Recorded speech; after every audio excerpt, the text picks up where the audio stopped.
about 25 years ago or so. I was in a kind of moment of real reflection and transition in my life. I was very aware that there were a lot of new things that were starting to emerge. I'd gone to quite a beautiful place in Colorado, a very remote area called the Flat Tops Wilderness, very kind of famous spot that the Indians have used for years for ceremony. And I had been told about it for many years, but I'd never been there. And I got there on a day where you have to climb until you get really, really high up in the mountains. But then it's very weird because rather than being on the top of a peak, which when you ascend mountains, you're used to being really high up and looking down because you're on a peak, you're actually in a huge, very high elevation plateau. So it's a bizarre experience where you feel the kind of security and safety of greenery, trees, grass, like you would feel in a valley. And yet you can see for 100 miles in all directions. And all you can see is very, very high mountains. So I remember when I first went up there, I felt like this is what it must feel like to go to heaven. Because, like you have this purview of everything. You see so far, and yet you feel no threat, as you would when you sit at the top of a mountain peak, which many of us have been there. There's a part of you that's a little bit in anxiety because you know it's a dangerous place. So this is almost the opposite. Anyhow, so that was a bit of an odyssey for me. I'd been wanting to go there a long time. I was finally there. It was a perfect day. I was with a very dear friend.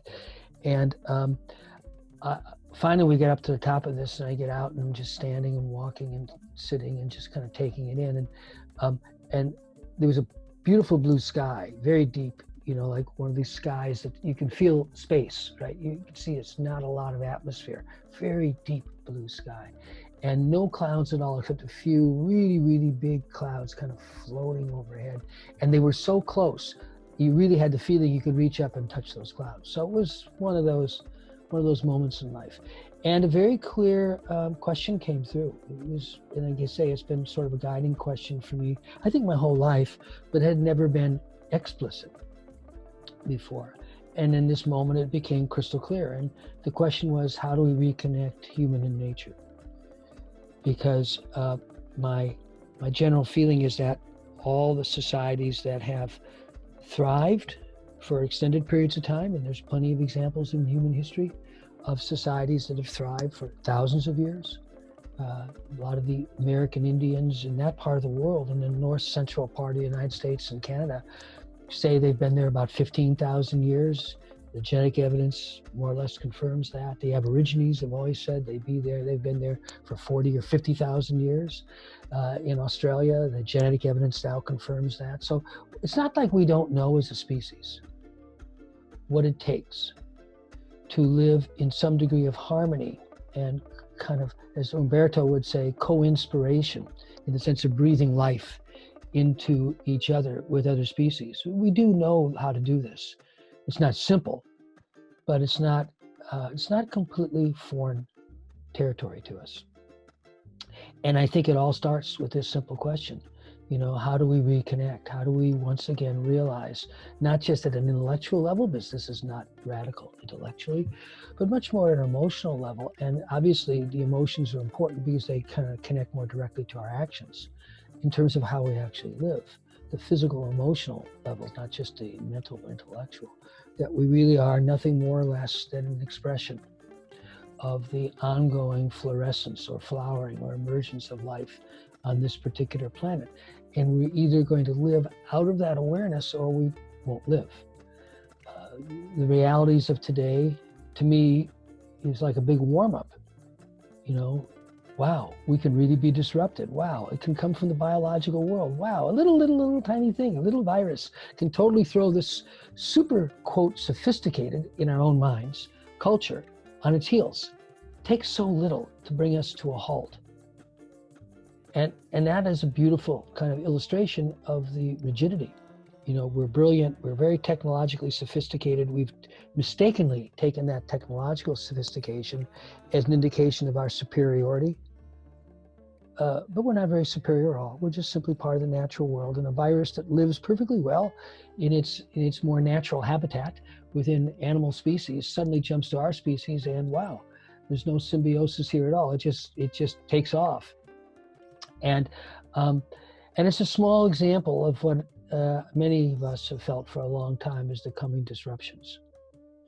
So in this time of real warm-up, what are we really feeling and seeing in this moment? Can we really see through the particulars, the threats, the fears, all the understandable anxieties to realize that deep down, nature is simply kind of tapping us on the shoulder and saying, no, you're actually really not separate. No, you're really not in control. No, you're not standing at the top of some pyramid as we have always conceived with the human as the ultimate species. The dolphins are probably smarter than you to start with.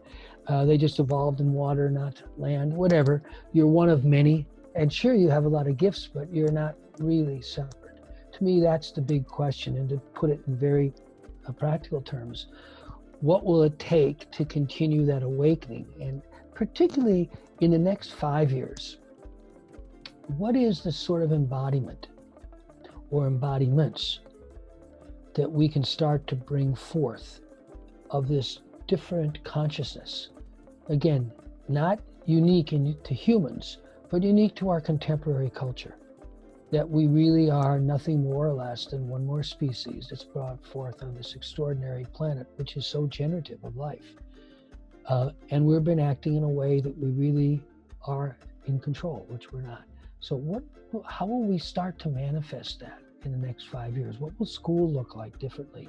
How will business be a little different? Obviously, you're not going to change a culture in 5 years, but we have a window now where we either start to kind of move a little more thoughtfully and aggressively, robustly down an alternative path, or the opportunity to do so will forever close. I mean, many have felt for a long time that our time is running out.